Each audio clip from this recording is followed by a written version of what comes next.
Neste programa, iremos falar sobre os 6 estágios da maior parte das fontes de perseguição religiosa.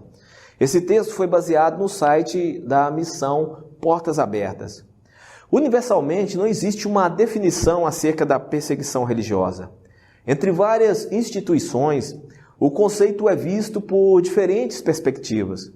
O site Portas Abertas define perseguição religiosa como qualquer hostilidade experimentada como resultado da identificação de uma pessoa com Cristo. Isso pode incluir atitudes hostis, palavras e ações contra cristãos. A jurisdição internacional coloca um padrão elevado para classificar perseguição para evitar que a comunidade internacional enfrente sérios desafios para ter que proteger pessoas que reivindicam a condição de perseguido. Esse conceito tem um lado negativo, pois subestima as várias dimensões da perseguição, especialmente a contínua pressão que cristãos e outras minorias em suas diferentes esferas da vida. A perseguição, ela segue um ciclo e vai evoluindo. O que acontece? Grupos sociais e governos vão continuamente fortalecendo um ao outro contra as minorias religiosas. O ciclo, em geral, se origina com um grupo social específico em um país que representa uma religião ou ideologia na tentativa de manipular o governo. A partir daí, a perseguição começa a se enraizar e desenvolver. Eu vou falar aqui dos 6 estágios da maior parte das fontes de perseguição. São eles: o primeiro estágio, um grupo social pequeno que representa uma religião ou ideologia específica espalha suas ideias às custas de outros grupos. Muitas vezes, um vácuo social ou político apresenta um excelente terreno fértil para essas ideias.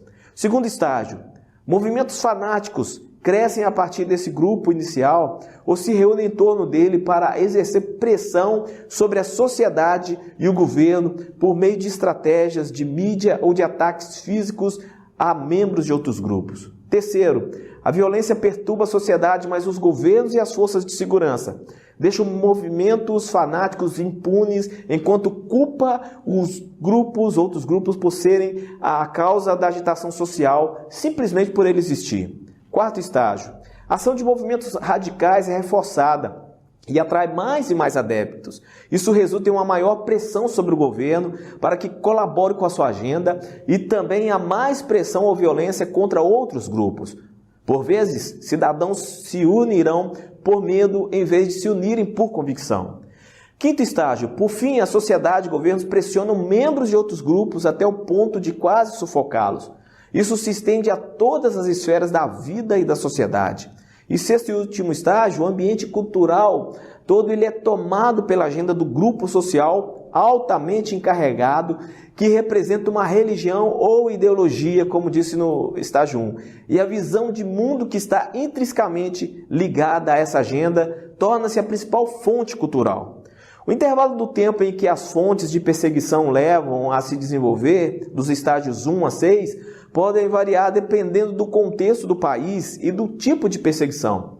Esse processo também pode ser contínuo ou descontínuo, claramente visível ou menos visível, como mostra a história da perseguição. Como eu disse no primeiro vídeo que gravei sobre esse assunto, eu quero que cada crente tenha consciência que existem irmãos ao redor do mundo perdendo a vida por causa da sua fé em Jesus. Enquanto vivemos uma relativa liberdade religiosa em nosso país, eu vejo, como pastor, as pessoas abandonarem a fé pelos motivos mais fúteis que possa existir.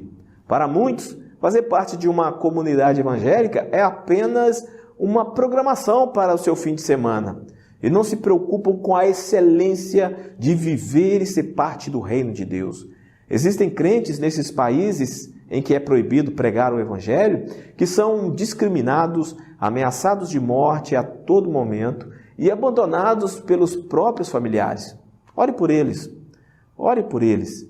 E se você se declara cristão, viva a sua fé com toda a intensidade e força que Deus lhe deu.